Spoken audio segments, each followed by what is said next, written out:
ಮುಂಬರುವ ವಿಧಾನಸಭೆ ಚುನಾವಣೆ ಎಲ್ಲ ಪಕ್ಷಗಳಿಗೆ ಸವಾಲೊಡ್ಡಲು ಆಮ್ ಆದ್ಮಿ ಪಾರ್ಟಿ ಸರ್ವಸನ್ನದ್ಧಾಗಿದೆ ಎಂದೇ ಹೇಳಬಹುದು. ಅದರ ಕಾರ್ಯವೈಖರಿನೇ ಅಂಥದ್ದು. ವಿಜಯಪುರ ಮಹಾನಗರ ಪಾಲಿಕೆ ಚುನಾವಣೆಯಲ್ಲಿ ಒಂದು ಸೀಟ್ ಸಹ ಗೆಲ್ಲದ ಪಕ್ಷ ಈಗ ವಿಧಾನಸಭಾ ಚುನಾವಣೆಯಲ್ಲಿ ಯಾವ ಆಕಾಂಕ್ಷಿಗೆ ಟಿಕೆಟ್ ನೀಡುತ್ತದೆ ಎಂದು ಕಾದು ನೋಡಬೇಕಾಗಿದೆ. ನಮ್ಮ ಸುದ್ದಿವಾಹಿನಿಗೆ ಮಾಹಿತಿ ಸಿಕ್ಕದ್ದು, ಆಮ್ ಆದ್ಮಿ ಪಾರ್ಟಿಯ ಟಿಕೆಟ್ ಆಕಾಂಕ್ಷಿ ಯೂಸುಫ್ ಜಮಾದಾರ್ ಅವರು ಬಡ ಕುಟುಂಬದಲ್ಲಿ ಜನಿಸಿದ ಇವರು ತಮ್ಮ ಸಾಮರ್ಥ್ಯದ ಮೇಲೆ ಬಂದು ಜನರಿಗೆ ಸಹಾಯ ಮಾಡುವ ಮಟ್ಟಿಗೆ ಬೆಳೆದಿದ್ದಾರೆ. ಬನ್ನಿ ಅವರೊಂದಿಗೆ ಮಾತಾಡೋಣ. नमस्ते, अस्सलाम वालेकुम। मेरा नाम मोहम्मद यूसुफ नज़ीर अहमद जमादार है। मैं बीजापुर शहर का ही रहवासी हूँ और बीजापुर शहर में ही पैदा हुआ हूँ और बहुत ही गरीब परिवार से और बहुत ही गरीब परिस्थिति से यहाँ तक पहुँचा हूँ। स्कूलिंग कहाँ तक हुई है, मतलब एजुकेशन? मेरी स्कूलिंग और मेरी एजुकेशन PUC सेकेंड ईयर तक हुआ है। तो आप इस राजनीति में क्यों आना चाहते हैं? पहले तो मेरा मकसद राजनीति में आने का नहीं था। जैसा कि बीजापुर की आवाम जानती है और बीजापुर की जनता जानती है कि भगवान के आशीर्वाद से मैं अच्छा हूँ, बीवी बच्चों के साथ खुश हूँ। राजनीति में आने का मकसद यह है कि यहाँ पर जितने भी MLA चुन कर आए, पॉलिटिकल इलेक्शन जीत कर आए, उन्होंने आज तक बीजापुर का डेवलपमेंट या बीजापुर का अभिवृद्धि या गरीबों का काम या कोई ज़रूरतमंद की ज़रूरत पूरी नहीं हुई। तो बीजापुर शहर की हालत, बीजापुर का नागरिक होने के वजह से मुझे राजनीति में आना पड़ा। तो अभी आप ऑलरेडी एक न्यूज़ चैनल के ओनर हैं, जैसे कि सब लोग जानते हैं कि UTV चला रहे हैं। तो मीडिया में होते हुए भी, क्योंकि सबसे बड़ा अस्त्र तो आप ही के पास है जो दिखाते हैं, फिर भी क्या आप सुधार कर सकते थे टीवी चैनल के माध्यम से? तो नेता ही क्यों? देखो, टीवी के माध्यम से हम सामने वाले की गलती दिखाना या सामने वाले को काम नहीं किया या नेगेटिविटी दिखाना, ऐसा नहीं है। न्यूज़ चैनल या माध्यम जो पत्रिका है, यह हमारे संविधान का चौथा स्तंभ है। हमारा काम है सच्चाई लोगों तक पहुंचाना।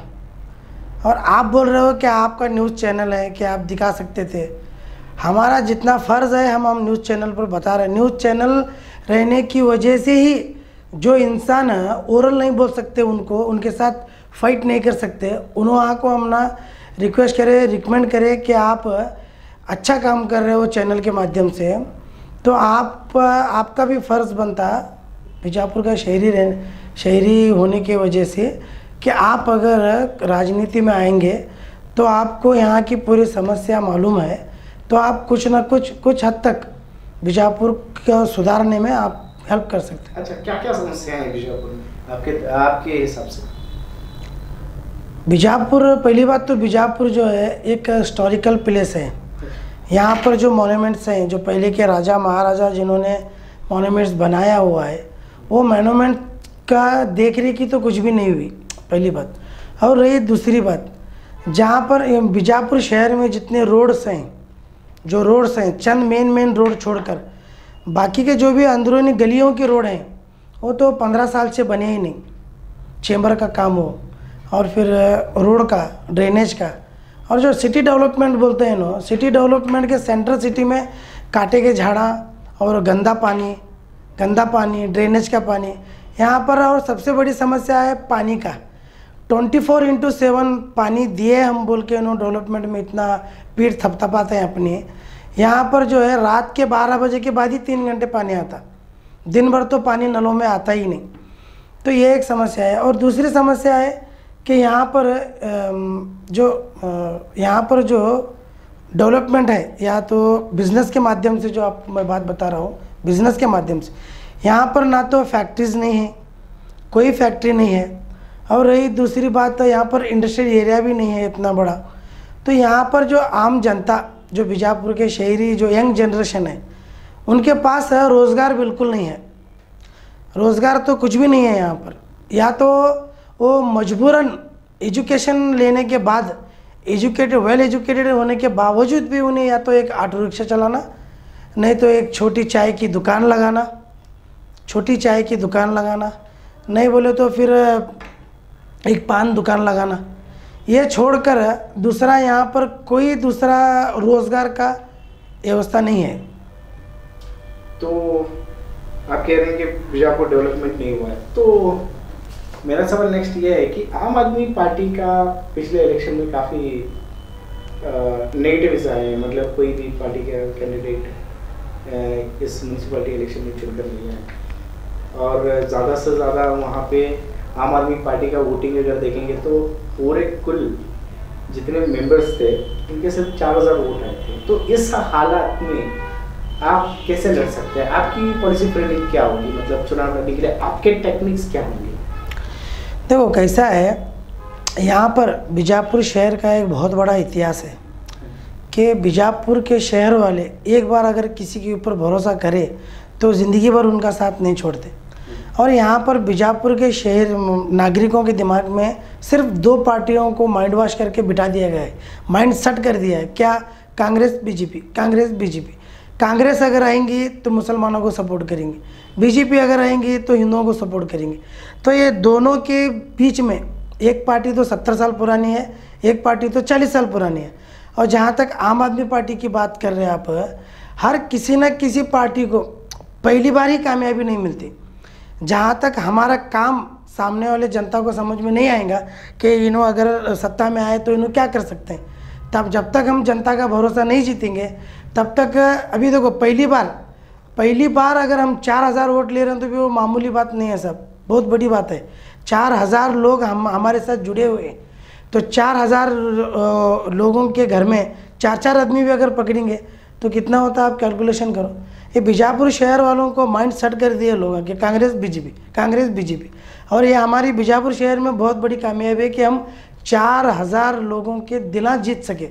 अब आने वाले इलेक्शन में हमारा मैनिफेस्टो क्या है हम बताते कि हम क्या कर सकते हैं, वो भी बताते। आम आदमी पार्टी ऐसी पार्टी है जो 10 साल में नेशनल पार्टी बनी। कांग्रेस पार्टी को 40 साल लगे, बीजेपी पार्टी को 30 साल लगे। तो एक हिंदुस्तान में एक ऐसी पार्टी है जो ईमानदार पार्टी है, ये 10 साल के अंदर नेशनल पार्टी बनी। ईमानदार हमारे बीजापुर शहर की जहाँ तक बात करें तो 83% तक शिक्षित लोग हैं यहाँ पर।